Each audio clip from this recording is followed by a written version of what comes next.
দরজায় কোরবানি, সুযোগ লাখ টাকা বাড়তি আয়ের। তাই ঈদে পরিবার ছেড়ে রাজধানীতে আসার প্রস্তুতি। মূলত মহান আল্লাহর সন্তুষ্টি লাভের আশায় সামর্থ্য অনুযায়ী কোরবানির জন্য গরু, ছাগল, উট কিংবা দুম্বা প্রস্তুত রাখেন মানুষ। ঈদুল আজহার ৩ দিনে তা কোরবানিও করা হয়।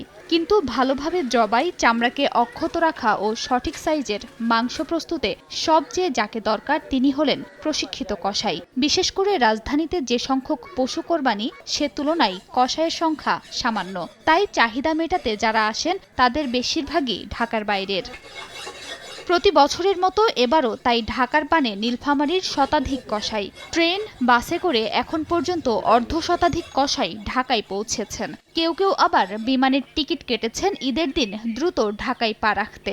শুধু রাজধানীই নয়, অন্যান্য বড় শহরেও যেতে প্রস্তুত অনেকে। চলছে প্রেডিকশন গেম নগদ অ্যাপে। প্রেডিকশন করে জিতুন জিক্সার বাইক, টিভি, স্মার্টফোন সহ আরো অনেক পুরস্কার। এখানে থাকলে আমরা টাকা পাই ৫ আর ৬ হাজার, এই জন্য আমরা ঢাকা যাই। ৭-৮ জন, আমরা 9 জন যাই। এবারও যাচ্ছি, আর গত বছর আমরা গেছিলাম ৮-৯ জন। প্রতি বছর আমরা কিন্তু যাই ৮-৯ জন করে যাই। আমরা প্রতি বছর ঢাকা যাই, এবছরও যাব। ঢাকা যাই, এই জন্য ছুরি চাপড় বাইর করছি। কোরবানি ঈদকে সামনে রেখে মাসখানেক আগেই ঢাকার অনেকেই সৈয়দপুরের কসাই বুকিং দিয়ে রেখেছেন। এ কারণে ঈদের ২ থেকে ৩ দিন আগেই ঢাকায় পৌঁছাতে হবে। হাজারে ৩০০ টাকা দিতে হবে বলে কসাইদের সঙ্গে কন্ট্রাক্ট হয়েছে। সে হিসেবে ১ লাখ টাকার একটি গরুতে কসাইকে দিতে হবে ৩০,০০০ টাকা।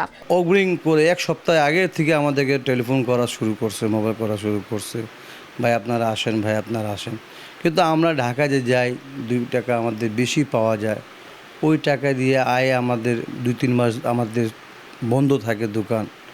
ওই আশার লোভে আমরা যাই, ওখানে কামাই করে এখানে আমরা ২-৩ মাস বসে যদি থাকি, ওই টাকা দিয়ে আমরা কামাই করে চলি। তথ্য বলছে শুধু ঢাকাতেই কোরবানির পশুর মাংস কাটার কাজ করবেন সৈয়দপুরের ২ শতাধিক কসাই। ৪ জন করে একটি গ্রুপে পশু কাটার কাজটি করবেন তারা। ৩ দিনে এক একটি গ্রুপে কমপক্ষে ১৬টি গরু কাটতে পারবেন। এতে করে এক একটি গ্রুপ আয় করবেন কয়েক লাখ টাকা। সময় সংবাদ, নীলফামারী।